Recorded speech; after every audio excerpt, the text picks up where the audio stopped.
Hey guys, this is SirWatts here. Right into action immediately here. So on the bottom right, we have an open shove of 20 big blinds, roughly 19 big blinds effective against the small blind, and about 17 effective against me. I have ace 10 suited. It's very player dependent, and I'm very lucky, so I called. But the real reason people seem to be open shoving a lot wider these days in those spots. Like people just aren't afraid to just stick it in there with like queen jack type hands a lot. I've noticed there's a lot more posts about those types of plays on the strategy forums, and more people are doing it. So against a really tight, typical like pretty nitty tag, I mean that's going to be a close fold a lot of the time. Against sort of more old school ranges, you'd expect to see them show up with like ace queen, ace king there, just because they're afraid to play a flop with them, sort of thing. But yeah, these days I don't see myself folding there without a better read that that's the case, and I didn't have one at this point, so I just decided to make the call, and I was lucky, obviously. Jack suited on the button, obviously super easy open. Queen jack off here in the hijack with antes. It's a pretty close spot. I mean, the effective stacks are terrible. I have 20 big blinds, so it's a pretty marginal spot.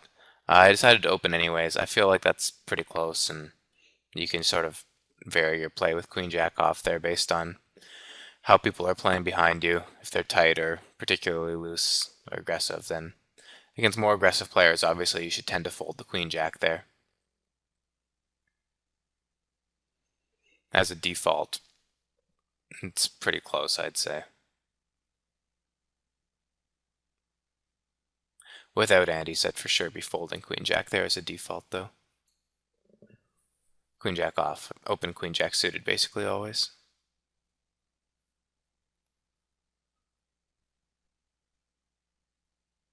All right, so what are these tournaments again? The top left, we've got the new 4 p.m. $150 buy-in tournament on PokerStars. Bottom left is the Friday $200 Friday special on Party. And top right is the 109 rebuy on Stars. Bottom right is the 3 p.m. Fooper, as the kids call it, the $150 buy-in on Full Tilt. So Friday is actually a nice day for high stakes tournaments, Friday afternoon. If you can play on the European sites in particular, there's a few special tournaments like the one on Party. iPoker has a pretty big $100 rebuy. So it's definitely a day I like to grind if I'm not too busy in the afternoons.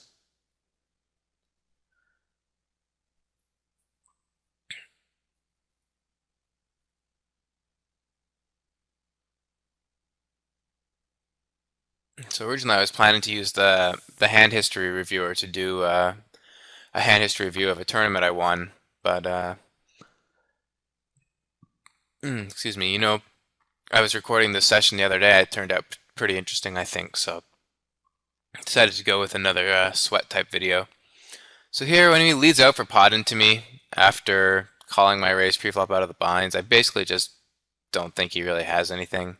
I mean, if he had a king, surely he would check to let me make a continuation bet, wouldn't he? So, with second pair jacks, like it's definitely an easy get it in. There's the occasional, like, just really, really weak player who's like, ooh, I have top pair, therefore I bet, but you don't run into those guys so often in the high stakes. I guess occasionally they do it just trying to like level you maybe, but for the most part when a random unknown player like leads into you as after you're the preflop raiser, especially when stacks are shallow, um, you just really should not be giving them very much credit at all, and you should be looking to bluff raise or float or whatever with a lot of hands, and as well as sometimes trap with your stronger hands instead of just raising for value on the flop sometimes, depending on the player.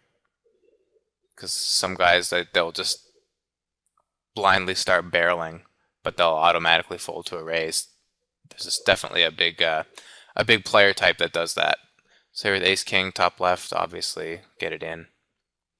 Against more thinking players, it becomes a very different dynamic. But yeah, against unknown players, I mean, you just can't give those leads respect.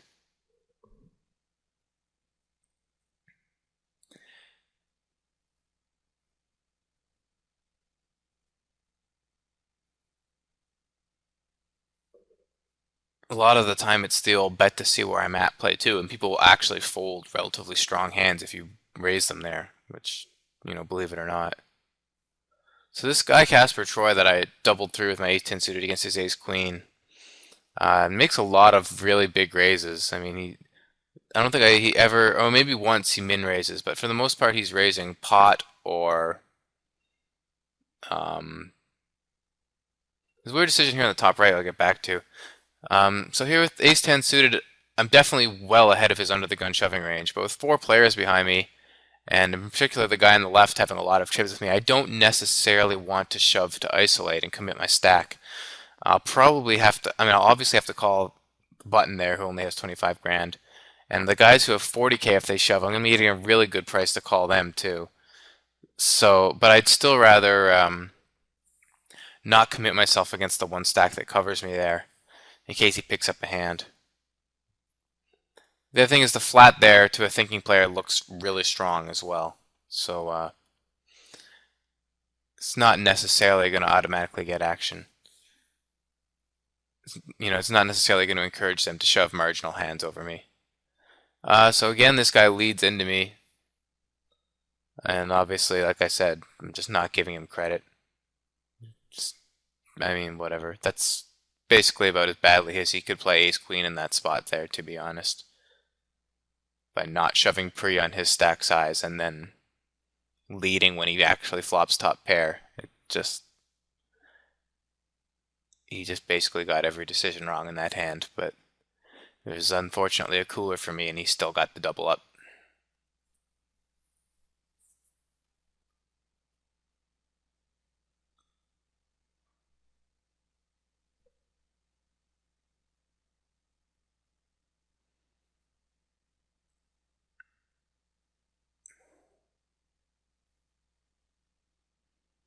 So I believe we're approaching or maybe there's 30 players left on party. I know I flick up the lobby a lot in this video to keep track of how things are progressing. King 8 on the button here. I think I end up folding. I think that's kind of weak. I'm worried about the Russian guy with 20k on my left, but as you can tell his stats, he's pretty aggressive, pretty loose aggressive, but still with a really tight player who's only got like 8 BBs anyways in the big blind, even if I do get caught, it's probably a spot where I should usually be opening King 8 off, I think. The problem is on party, the antes are so small that there's a lot less value in stealing with marginal hands, so you do have to be aware of that fact and tighten up a little bit. So it's going to be close either way, I guess, there with a pretty weakish hand like King 8 marginal hand.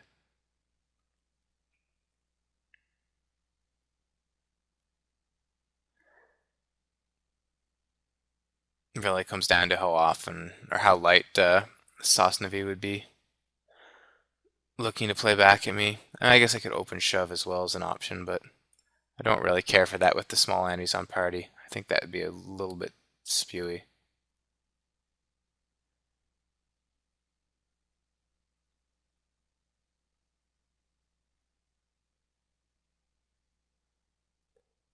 Though I don't know. I'm sure somebody could do the math to show that shoving there is plus EV against realistic calling ranges, which is one of the reasons why I should probably be doing something that isn't folding, but at the same time, I strongly doubt it's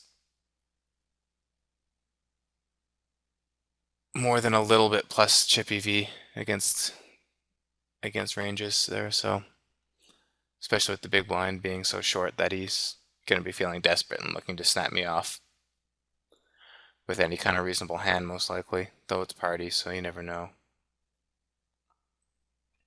The deuce is up here in the small blind. I could not have isolated pre against an under the gun limper. That would just be far too loose. And I don't know, against the min bet there, I could probably have peeled and tried to continue, but I feel like with a player behind me and him being under the gun, I'm just going to get into too many terrible situations. Here with the nines, I feel like I'm a little bit too deep to shove or three bet an under the gun raise without any reads. This guy seems aggressive, but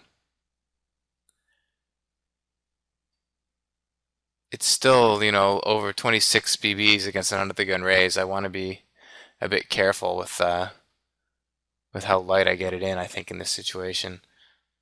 But it's definitely seems like the type of guy who could be raising pretty light under the gun with, relatively loose stats, and I think he has some kind of Euro location. A lot of chips. When people have the chip lead, they feel like they should play more loose a lot of the time, even though it doesn't really make sense.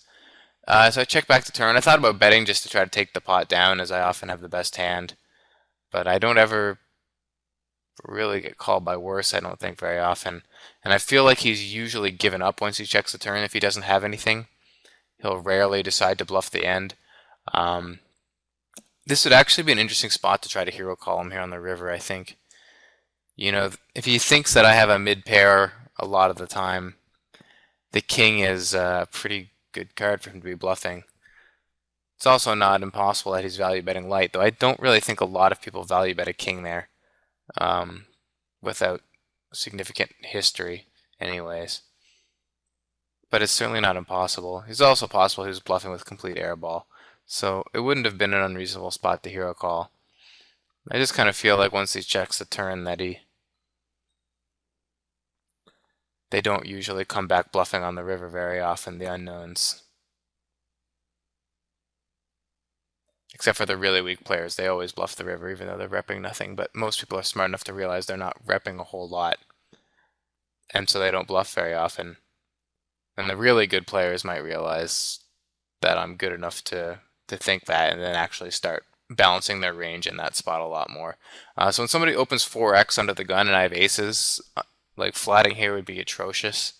When they raise that big, like they really like their hand, they probably aren't going to fold it, so you really need to build the pot before the flop, before something can flop to scare them.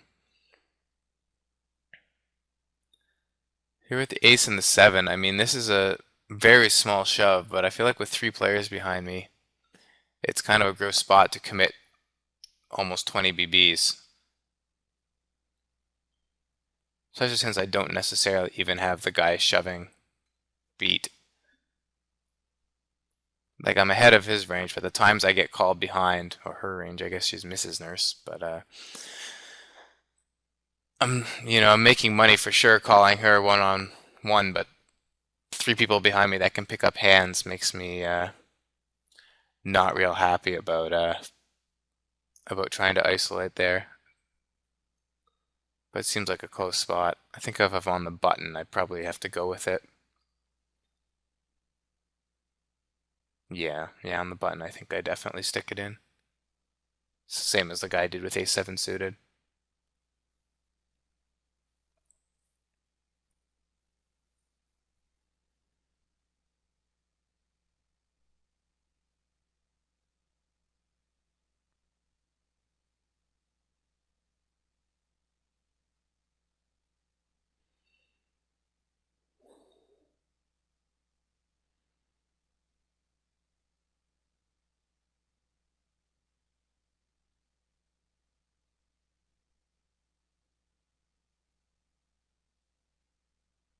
So you can see on the bottom right that Casper tour guy just open shoved like 22 big blinds with Jack 9 off, blind versus blind. So yeah, people's shoving ranges are starting to get a lot wider, and even on significant numbers of big blinds.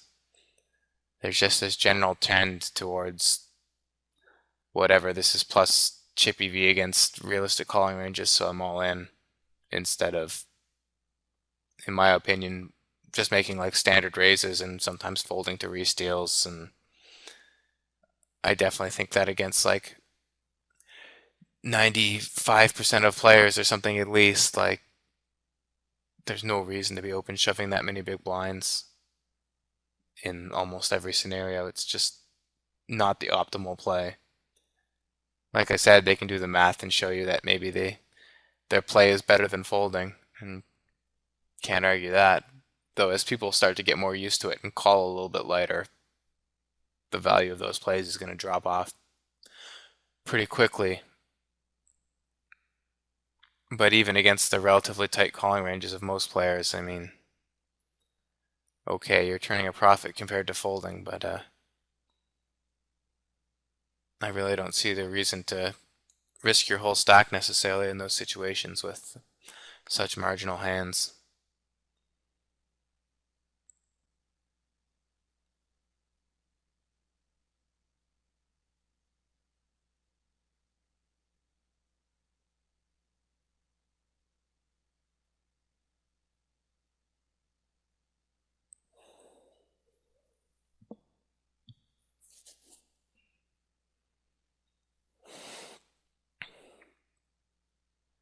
There's also some balancing issues in that situation if you're shoving your marginal hands and then only raising small with your hands that you're happy to call a re-steal with, or complete air balls, I guess, that you're bluffing with. You can balance it, but it makes things kind of weird. Though maybe not necessarily such a bad weird, I don't know. I haven't given a huge ton of thought to how exploitable that is. It's probably not actually as bad as it seems at first glance, but I still feel like it's probably somewhat undesirable.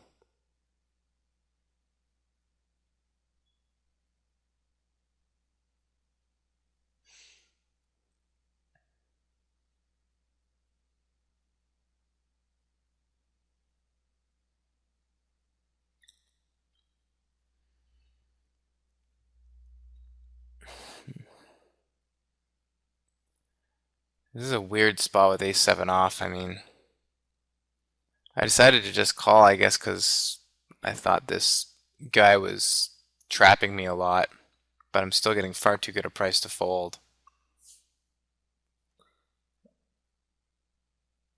But now when I flop the top pair, like, obviously I just kind of have to get it in.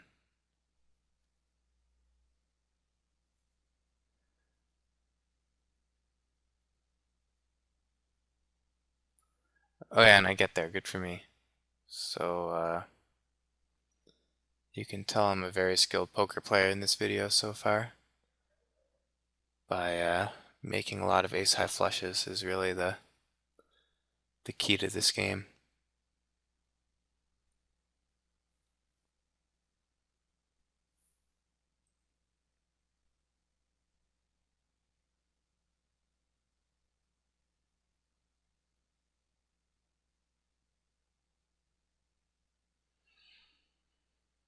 But other than that hand, it's just such a bizarre spot for that guy to flat call. Like, I mean, basically the all-in was just a limp, and to over limp with like 7 big blinds in the stack makes 0 sense. It's either like an idiot with. The problem is idiots are generally gonna wait for relatively strong hands in that situation. A lot of them, the people who are like scared to commit their stack there, they're still gonna need like a pretty good hand to even just call. So I might not be doing good against that range, but they're gonna realize they're committed if I shove on them. Which is dumb because then they should have shoved in the first place themselves, probably. Well, actually, that's not true because they've induced me to shove it in with a7. But yeah. Or it's somebody trying to trap me, usually with a really strong hand, or sometimes with, usually with a really strong hand. I don't know why he would call and let the blinds in for so cheap. It's just bad poker, but unless he had an absolute monster, it might be worth gambling to try to get some more action behind.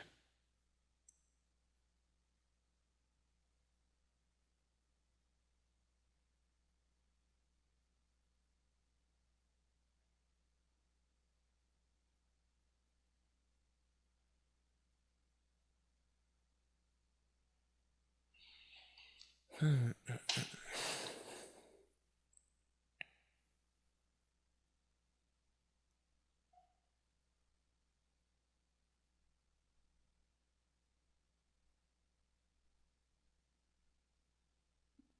So I'm party the starting stack is 5K, so with 10 times starting stack, I'm doing very well.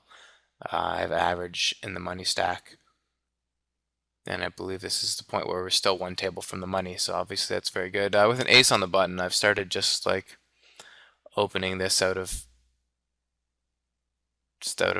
whatever, because I have an ace. I have a blocker, and I realized that I was kind of folding too many buttons, too many cutoffs.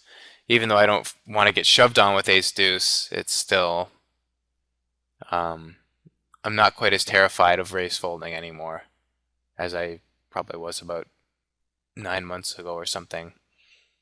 I kind of knitted it up to the point where I almost never raised folded if I could avoid it, because people seem to monkey it in so much.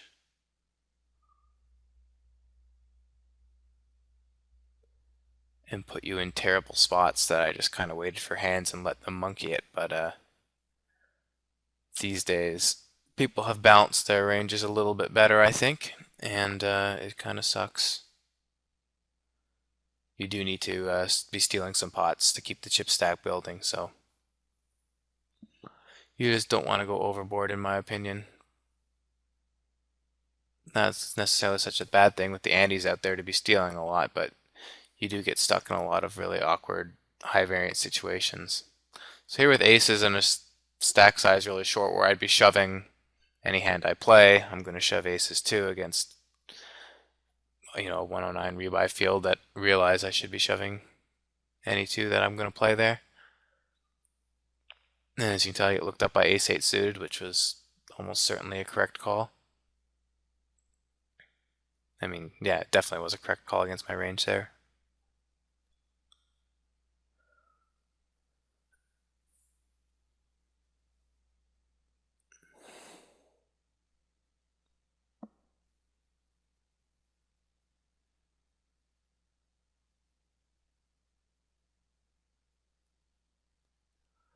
I'll have to think that the players behind me are not very smart players.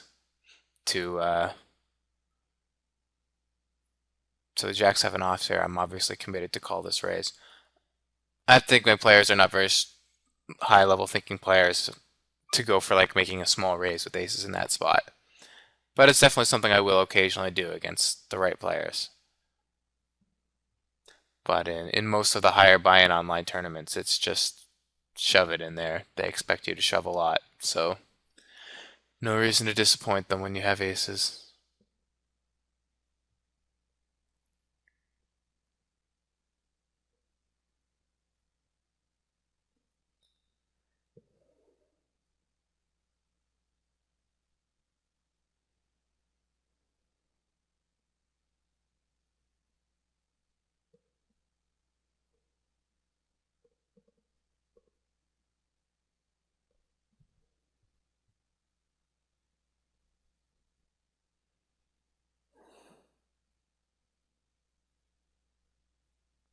Here's a weird hand against Casper Troy where he opens it for pot.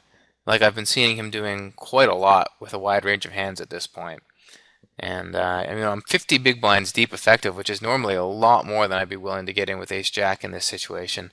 But he's already made the pot so big that the effective stacks are essentially a lot shallower. I'm only there's already 5,600 in the pot, and I have under 40,000, so I'm risking less than 8 times the pot. So it's almost the same as if blinds were, normally if there would be 5,600 in that pot against a guy making a typical open, the blinds would have to be at least like 612. So effective stacks would be closer to 30 BBs, and then that's reasonable to 3-bet call ace jack there. So that's kind of like the basic idea of how you figure out in that situation. So this guy on my left here, normally this is a spot where I would check fold a lot. I expect people's flatting range to be really strong. This guy, you can tell, obviously has very loose stats. It's a board that's going to miss all the dumb hands that he's flatting me with that he shouldn't be flatting me with. So I'm going to go ahead and c-bet. I mean, it's not even necessarily that some of the hands he's flatting me with there are that bad of flats, though a lot of them almost certainly are.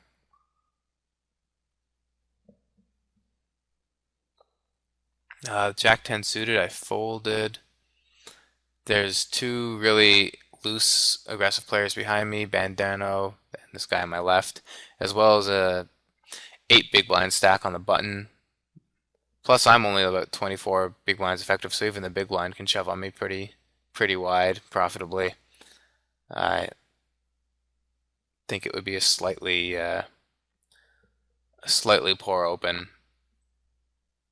The antes aren't super big either. There's a couple players sitting out, so there's not as much in the middle.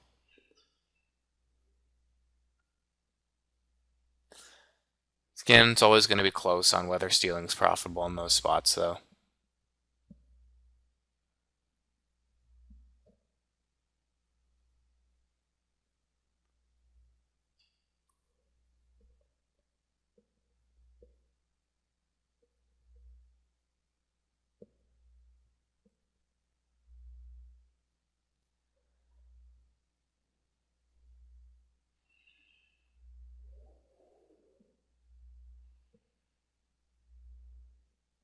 Alright, so I have 3x pot or 4x pot. I think that's a 9. 6-5 suited. I think this is a fine shove. I'm effectively under the gun plus 2 at a 9-handed table. So, it's definitely a spot where you want to have a few suited connectors in your shoving range. 5-6 suited, it's maybe a little bit small, but I think it's fine. I got lucky, and now everybody thinks I'm a donk, which is always kind of good, I guess. But yeah, there's people in chat making fun of me and stuff at this point, I think, so it's always good. It's always a good image to have when they think you're terrible. Makes them a lot more predictable how they play against you when they think they're terrible. When they think you're terrible, rather. Well, Jack 8 here against some random guy limping. I'm going to decide to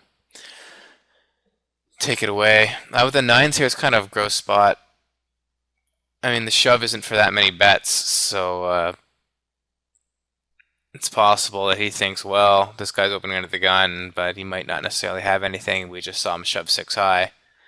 Under the gun plus 1 only has 3 big blinds, so he can have all kinds of stuff probably, and therefore be shoving light himself, but the whole thing didn't feel right. And even though this guy has pretty aggro stats, I think he moved it in there pretty quickly. Like he felt pretty confident about whatever hand he had, so I decided to fold. I think fold is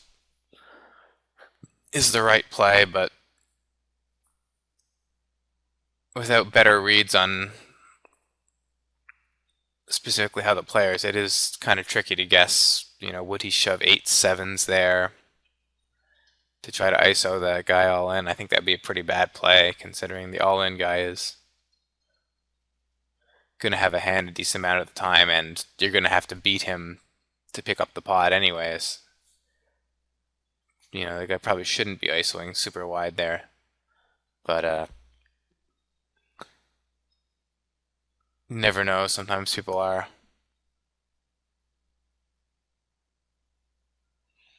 Ace 4 off again with like the 3 stacks that can shuffle me pretty easily, and me having exactly 20 big blinds, the perfect stack size for them to re-steal me. I think opening the ace and the 4 and the cutoff would be asking for trouble. I'm not going to feel good about raise calling it. I'm not going to feel good about raise folding it, though, knowing that they can be re-stealing me a decent amount of the time, so I just decided to pass. I don't think I could even...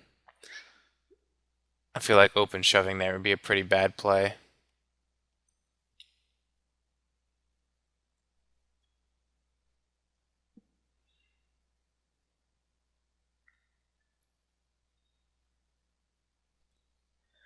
As I do run into hands sometimes.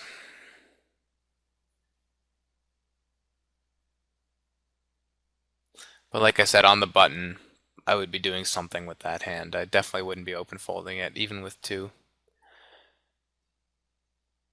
Unless I knew the 2 players behind me were very, very aggro. But even in that case, I might consider raise calling it or something.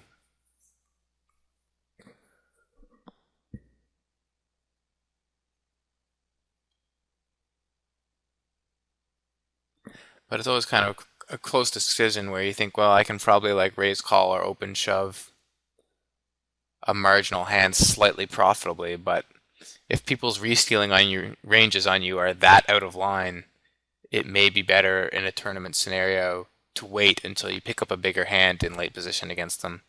Though, admittedly, picking up a good hand on the button and having it folded to you to trap them is, not an easy situation to come across.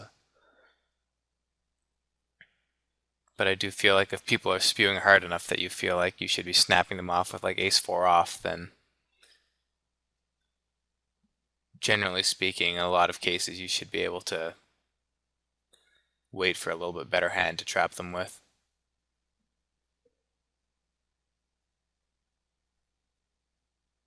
When you have like 20, 25 big blinds, and you actually have a little bit of time to wait.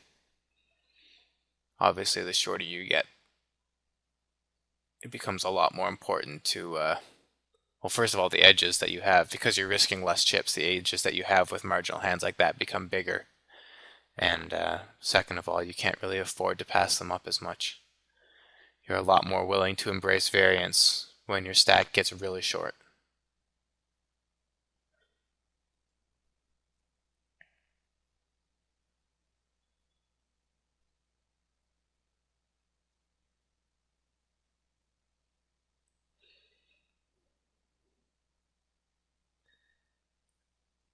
A7 suited with the pretty big antes on full tilt.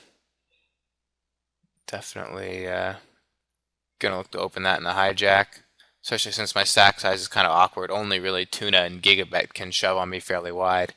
And Gigabet only having 12 bets in his stack, I can call his shove profitably, I think. Have to fold to the button for sure.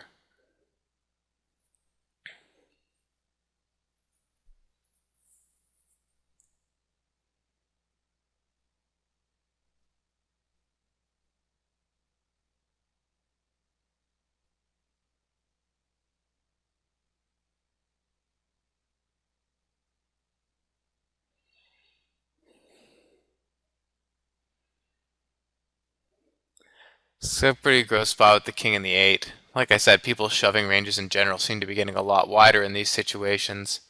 And king 8 is, significantly above average hand here. So, plus I'm getting laid a price from the pot. I'm getting like 1.2 to 1, so I don't even need to have 50% equity. This is probably still a slightly bad call. And the player looks aggressive is the issue. His stats are very aggro. I haven't paying super amount of attention, so it's a pretty marginal spot. Fortunately, I'm a rather large luck box, but yeah, I don't know. It's kind of a gross spot. Here with the Jack 9 off, I decided to raise fold. Not something I like to do a whole lot out of the small blind in this situation against competent players, but I mean, there's a decent amount of money in the pot. There's only one person to beat. You have a good chance of winning it.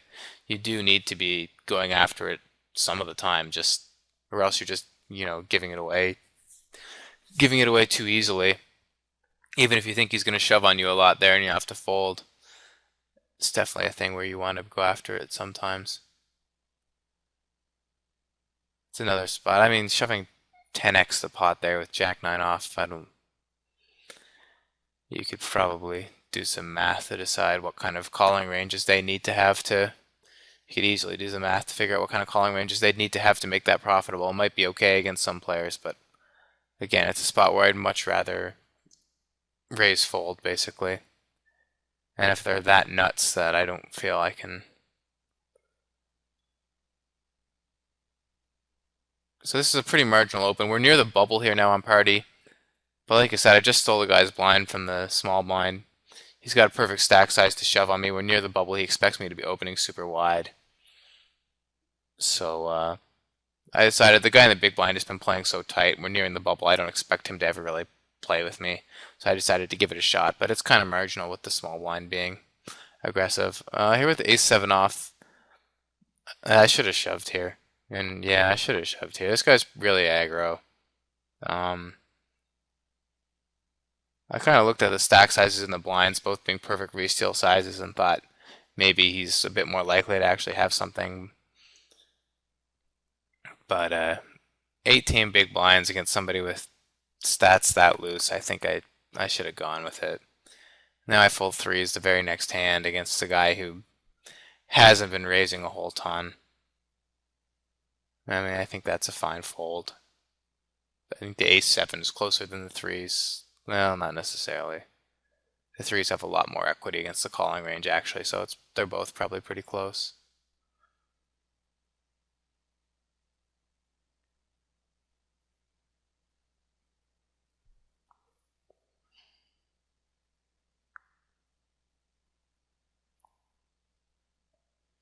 I do feel like the second guy's range in the hijack is a lot stronger than Bandero's opening range in the hijack, so I'm going to be getting a lot of folds from Bandera there probably, or maybe even call by worse if he feels like I'm going to be resealing him super wide. It's not impossible I get looked up by hands like King Queen or King Jack suited, but it's not like Ace 7 is really crushing those hands anyways. His call's either going to be correct or at worst marginally wrong, depending on exactly what the pot odds would have been.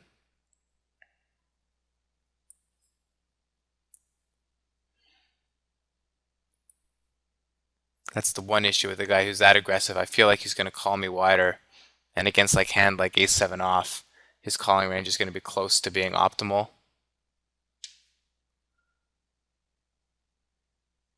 But it may still be that he just has so many worse hands in his range that it's still profitable just to shove the Ace 7 off.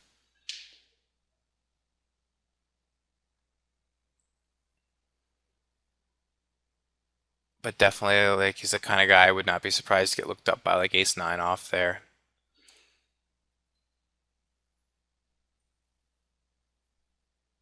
Probably never folding a pair.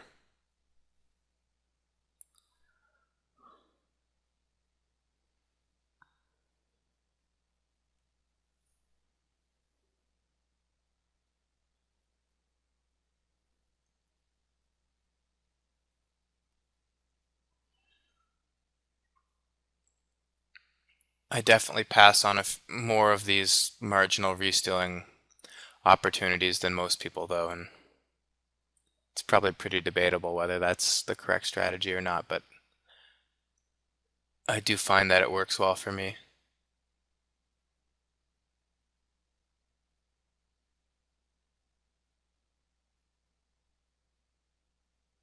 It's probably also pretty debatable whether that Ace 7 off is actually that close. Depending on what his raising range actually is in that spot. I don't know the player well enough, but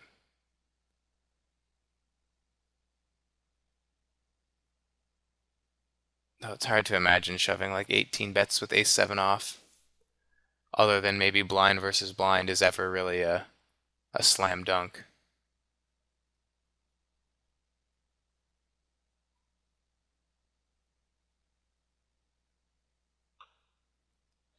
So sevens I open, and obviously once I get repopped, it's a very easy fold here. Even against the small raise, there's just no plan for me to take after the flop. I can't set mine. I can't try to continue on flops that look good for sevens because he hasn't overpaired too much.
Alright, so not much going on here right now.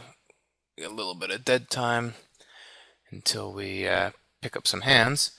You can see on full tilt now we're going hand for hand. I've got quite a nice stack there.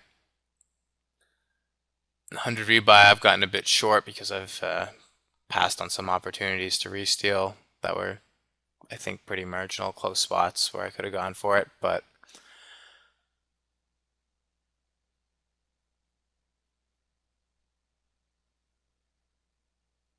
still, I think the play has been fine, but we're definitely in a situation where we're going to be looking to make a move ASAP. And the 162, I'm starting to build a bit of a stack, mostly through being a big luck box. I imagine I'm probably still a bit below average at this point.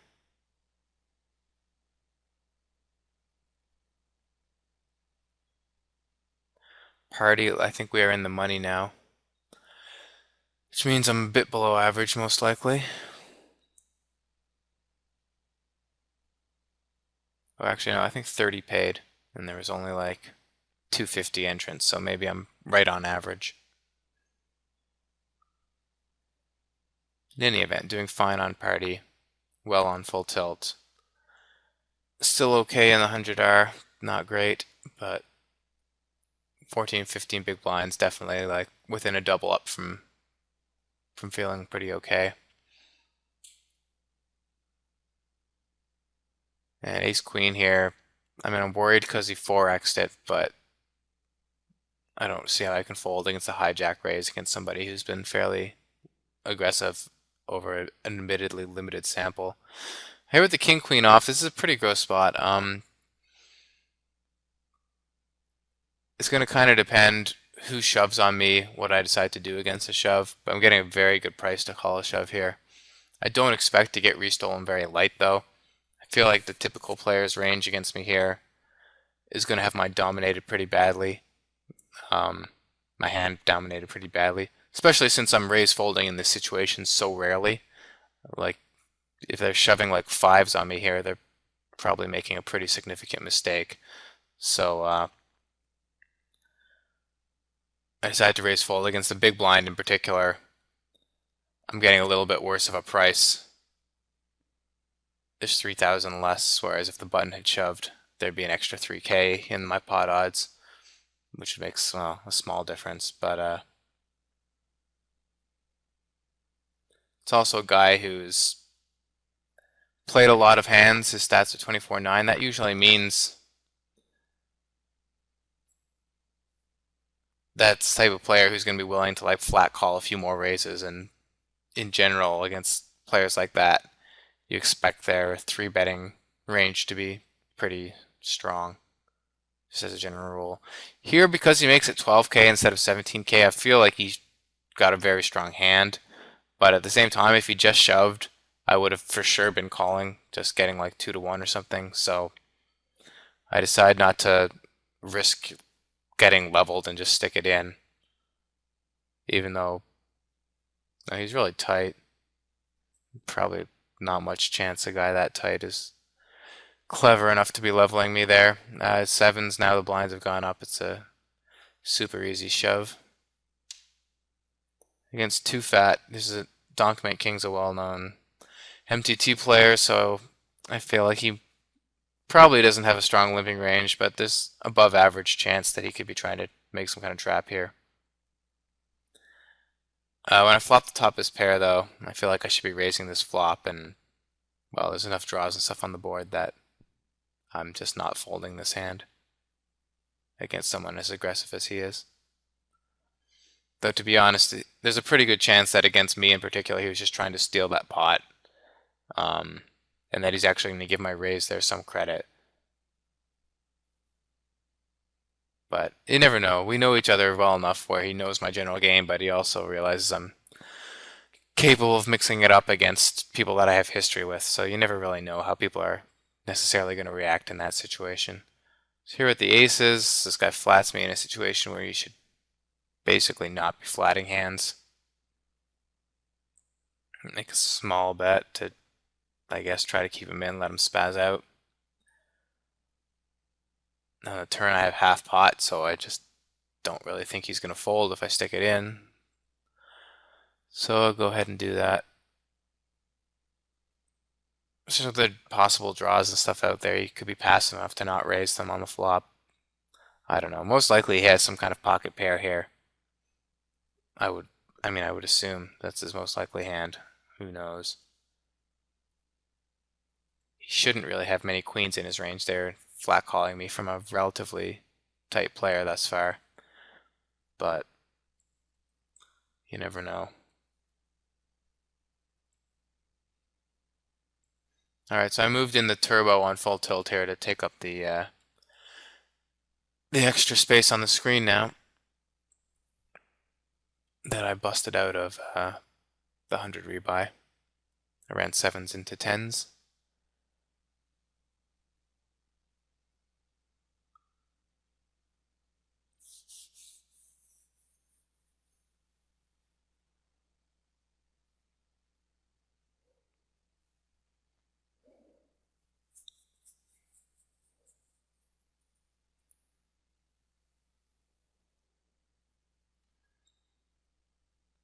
So luckily this session I did remember to record till the end. So this will be probably, I think, a 3-part video.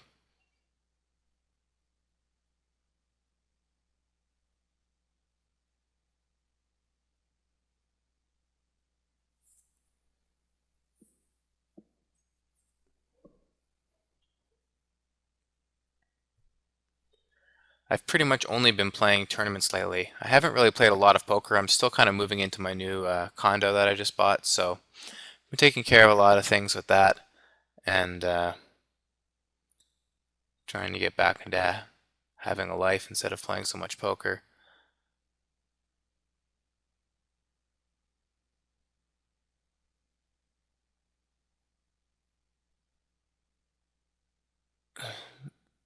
So I haven't played a whole lot, anyways, is my point. I haven't played a whole ton of hours lately, especially since WCube. But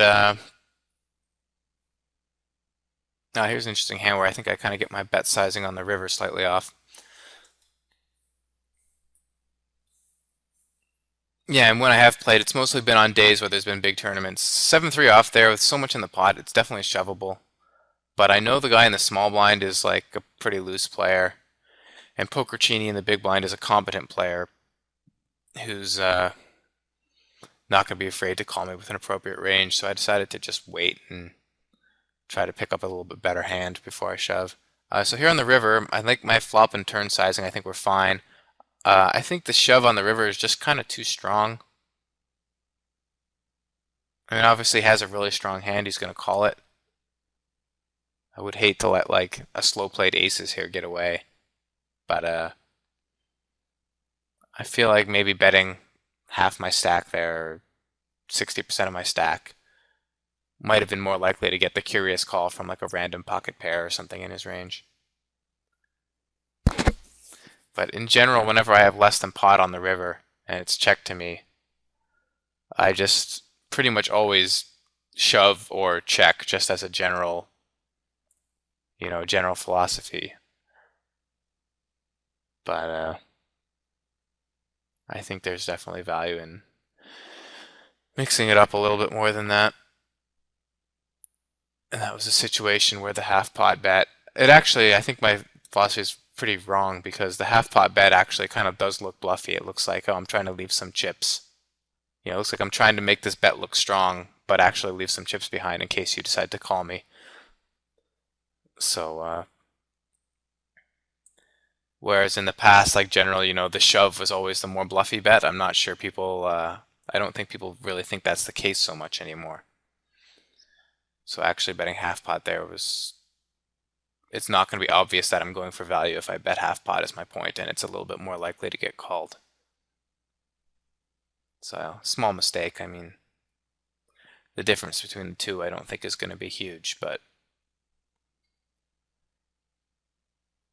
in that particular situation, I would have preferred the smaller bet.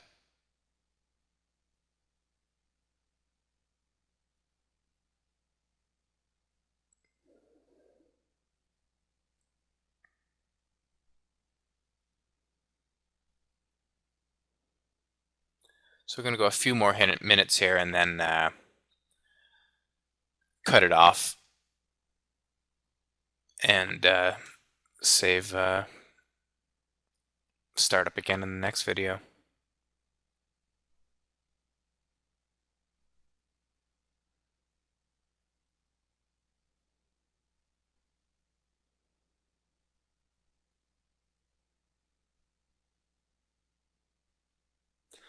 So 5-6 off here would, well, it gets raised. It would have been almost the same situation. I think I probably would have gone for it that time. Though really, I mean, the difference between that and the last shove that I didn't make is there is none really. Other than I think the blinds are a bit bigger. A little bit less time to wait.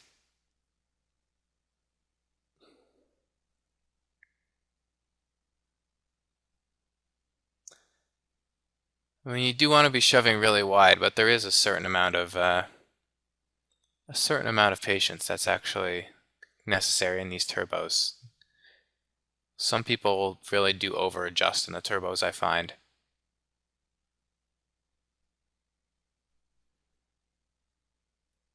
Especially the full tilt turbo structure, I find, you can just analyze each situation the same way as you would in a normal tournament and be fine. I hear with the sixes on the top left, I feel like 20 big blinds, a lot of people will shove smaller pairs against me here in this situation. They'll shove a lot of unpaired hands that I'm flipping against, so I have the right price to call. But it's obviously not a spectacular spot, but I do think I have to call there. I don't know why I got called by 10-9 offsuit in the turbo here at all. But like I said, people do dumb stuff in turbos for whatever reason. Alright, so these are my last 3 tables of the day. I don't have any more replacement tables to pull in there. But as you can see, we've built up a stack now in the $150 on stars. We're doing pretty well approaching the final table here on party, and we have a stack on full tilt as well. So we've definitely got some good opportunities here to make deep runs.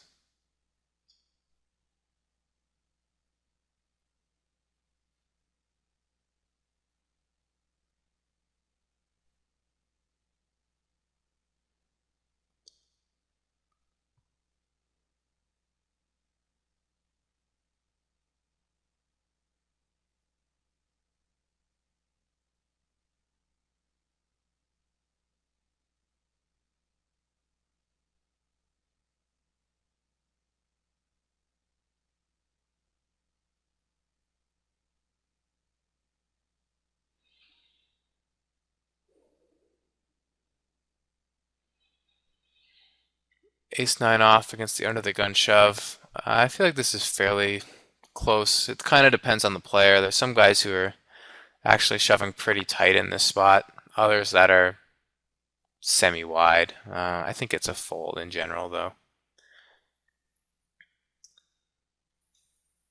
You shouldn't really be shoving super, super wide under the gun there, because there's a lot of people that have a chance to pick up a hand that's far too good to fold.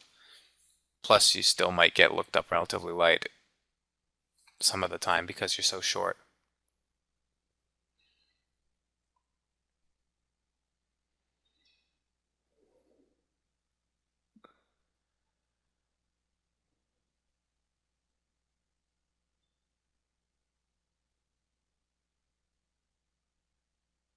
So we'll play this one last hand here before the break.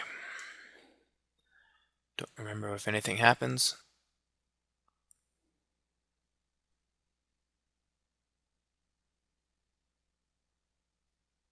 That's strange. Okay, for some reason I randomly decided to check behind here. I'm not really sure why I did that.